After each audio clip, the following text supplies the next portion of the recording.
direction ya pont na quartier 2 na Masina et bebi na ninga kosakana te.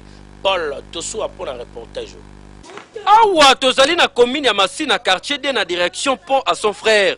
Mai oyo bozali komona e umeli tango molai solution ezwamaka te. Tokamwaka population ya koto moderne ba vivaka na potopoto pe salite ya lolengo yo samba sala salongo. Ça dit que pas na biso bati bakangi ba film awa plus de 4 à 5 fois na lingala facile.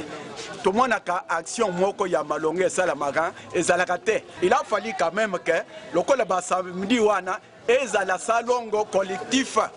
Batu nyonso baza koleka ben nzela ezali kaka baoyi bazali pembeni ya lupangu te ezali mosala ya batu nyonso panso bati ya maboko pote boka na biso ekoka kobonga toboite ti sikoyo bugumesa ya Masina nano akotisi salongo awa te mais population bango moko pe babebisaka nzela oyo olie bazwa initiative bango bazali kosala eloko te kaka se kolela. Ministre provincial ya environnement Thérèse Olenga akotisi déjà idéologie ya salongo oyo batutu baosepela nango. Mais bana Masina bazomi tout na question. Est-ce que ministre Olenga salongo kaka na ville bongo na ba commune ya Libanda to na ba quartier kati ekosala ma mukolo nini? Kokamwa